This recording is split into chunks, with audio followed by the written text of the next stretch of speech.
Cellular organisations.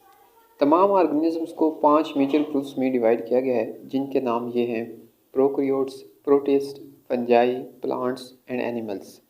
तमाम organisms cell से बने होते हैं।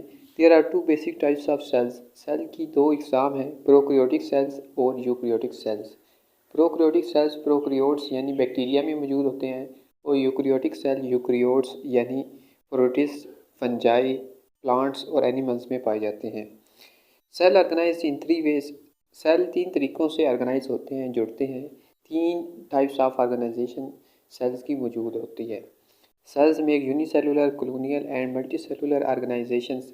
सेल्स यूनिसेलुलर, मल्टीसेलुलर और कॉलोनियल ऑर्गेनाइजेशंस बनाते हैं। ऐसे सेल्स जो यूनिसेलुलर ऑर्गेनाइजेशन बना रहे हों, उनसे यूनिसेलुलर ऑर्गेनिज्म बनते हैं। जो सेल्स मल्टीसेलुलर ऑर्गेनाइजेशन बनाते हैं, उनसे मल्टीसेलुलर ऑर्गेनिज्म बनते हैं। जो सेल्स कॉलोनियल ऑर्गेनाइजेशन बना रहे हों, उनसे आगे कॉलोनियल ऑर्गेनिजम्स बनते हैं। In unicellular organisms only one cell makes the life of an organism. Unicellular organism में देखें तो सिर्फ एक सेल ही पूरे ऑर्गेनिज्म की लाइफ एक्टिविटीज़ को कंट्रोल कर रहा होता है। All the life activities are carried out by the only cell. तमाम तर सरगर्मियाँ एक ही सेल के अंदर हो रही होती हैं। For example, amoeba, paramecium, euglena are common examples of unicellular organisms. Colonial organization. In colonial type of cellular organization, many unicellular organisms live together.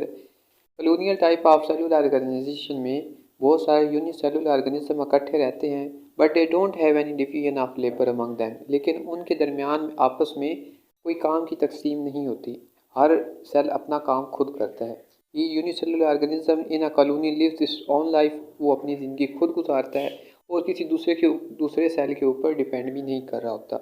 Volvox is a green अलगा फाउंड इन वाटर। वॉलवॉक्स पानी में पाए जाने वाला एक सब्ज रंग का अलगा है। दैट शोज़ कॉलोनियल ऑर्गेनाइजेशन, जिसमें कॉलोनियल ऑर्गेनाइजेशन पाई जाती है। Hundreds of volvox cells make a colony. सैकड़ों किस्म के वॉलवॉक्स सेल्स इकट्ठे होते हैं और एक कॉलोनी बनाते हैं।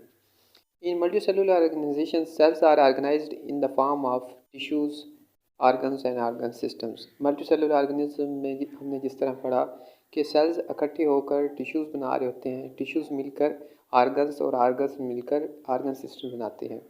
Mustard plant.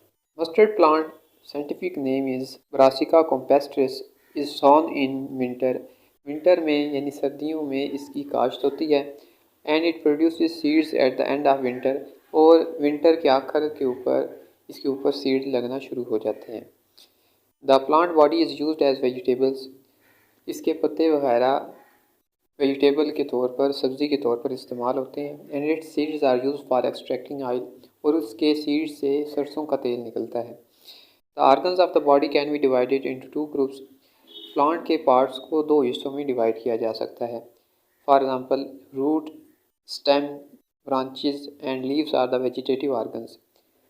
जड़, तना, उसकी शाखें और पत्तों को वेजिटेटिव ऑर्गन्स कहते हैं, क्योंकि ये रिप्रोडक्शन में हिस्सा नहीं लेते। Flowers are the reproductive part of the plant.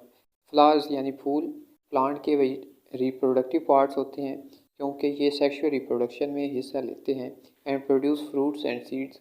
और फूल के ऊपर बाद में फ्रूट लगता है और सीड्स बनते हैं। Frog. Frog scientific name Rana tigrina, shows the multicellular organisation. Frog में मल्टीसेलुलर ऑर्गेनाइजेशन पाई जाती है, क्योंकि टिश्यूज़, ऑर्गन्स और ऑर्गन सिस्टम्स इसमें आप देख सकते हैं। The body is made up of organ systems and each organ system consist of related organs. क्योंकि इसके अंदर ऑर्गन्स और ऑर्गन सिस्टम्स पाए जाते हैं। All the organs are made up of specific tissues. इसके ऑर्गन्स में स्पेसिफिक टिश्यूज़ पाए जाते हैं। फॉर एग्ज़ाम्पल, एपिथेलियल टिश्यू पाए जाते हैं, ग्रैंडुलर, मस्कुलर और नर्वस टिश्यू पाए जाते हैं।